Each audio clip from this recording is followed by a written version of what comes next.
So let's talk about one of the really tricky questions in crypto. How do you actually prove something happened on a blockchain when it's split across two different layers? I mean, it's a serious puzzle, but solving it unlocks a secure, interconnected future for, well, the whole ecosystem. And really, this whole thing kicks off with an even bigger, more fundamental problem. We've got all these incredible separate blockchains, right? But getting them to talk to each other without just punching massive holes in their security is, well, it's super difficult. How do you build a bridge between two digital worlds without just leaving the front door wide open for thieves? There are really two main ways to tackle this. On one hand, you've got trusted bridges. These are faster to set up because you're basically just trusting a small committee of people to do the right thing. But that trust, it's also their biggest weakness. On the other hand, you have trustless bridges.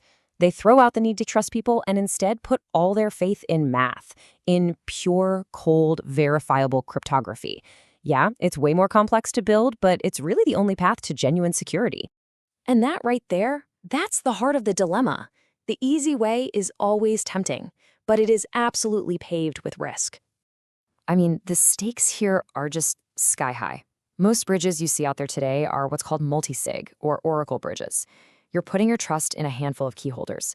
And if those people get hacked, or decide to work together to steal funds, or even get forced to, everything going through that bridge can vanish in an instant.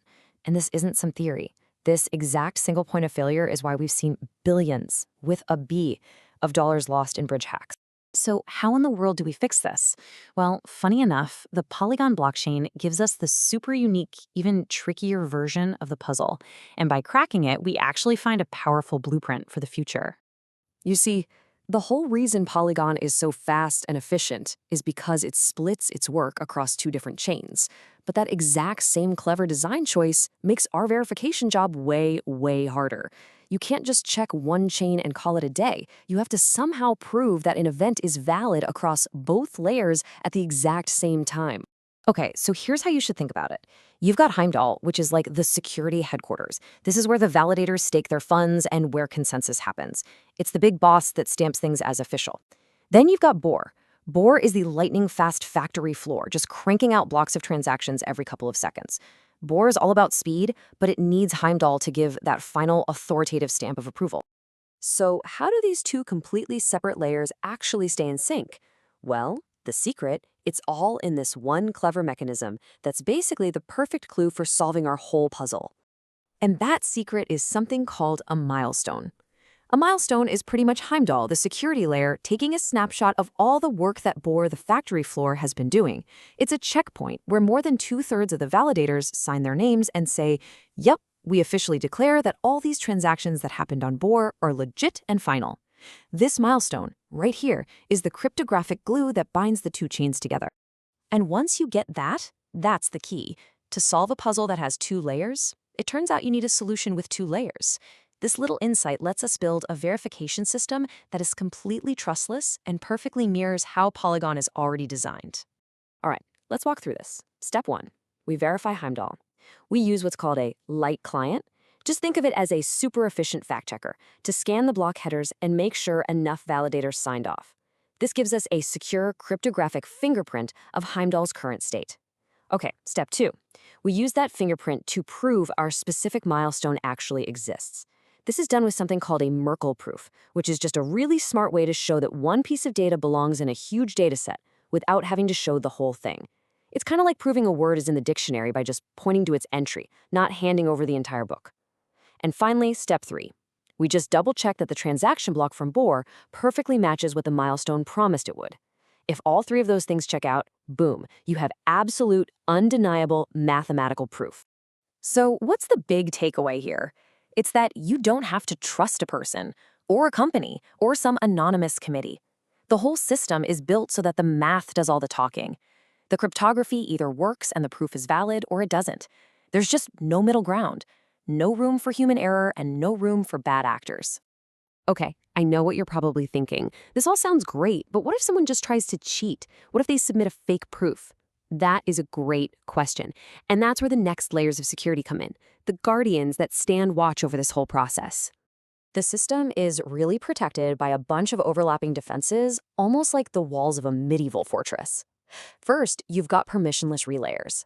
Then there's a very specific trusting period that acts like a moat. A challenge period serves as the watchtowers. And finally, you have an automated fraud detection system. Those are the guards on the walls, ready to sound the alarm. So first up, that 82-hour trusting period. You might be wondering, why 82 hours? That sounds kind of random, right? Well, on Polygon, validators can leave the network after a certain amount of time. This 82-hour window basically makes sure that any proof you're looking at is recent and was signed by the current set of active validators. It completely stops a retired validator from coming back later and using their old keys to try and forge a fake history. And then you have this 2-minute challenge period. Think of it like a little timeout or a cooling off window. After a new update gets submitted, the system just waits for 2 minutes. This gives anyone, and I mean anyone in the world, a chance to look at it and shout, hey, wait a second, this thing is fraudulent. And if a valid challenge comes in, the whole system just pauses to make sure no damage can be done. So who's actually submitting all these proofs and updates? That's the job of the relayers. And this is the really beautiful part. A relayer is just a piece of software that anyone can run. There's no application, no whitelist, no special club you have to join. If one relayer goes down, another one just picks up the work. This decentralization is what makes the whole network so tough and impossible to censor. So when you put all of these pieces together, what you get is way more than just a clever fix for Polygon. What you really get is a blueprint for solving that huge bridge security problem we started with. It's a real glimpse into the future of how all blockchains can talk to each other safely without needing to trust anybody. Let's just put this side by side to make it super clear. The old way of doing things depends on trusting a small committee, which leads to centralized bottlenecks and security that's only as good as a few people's honesty. This new light client approach, though, it requires zero trust. It's truly permissionless for anyone to participate in, and it gives you security guarantees that are just as strong as Polygon itself.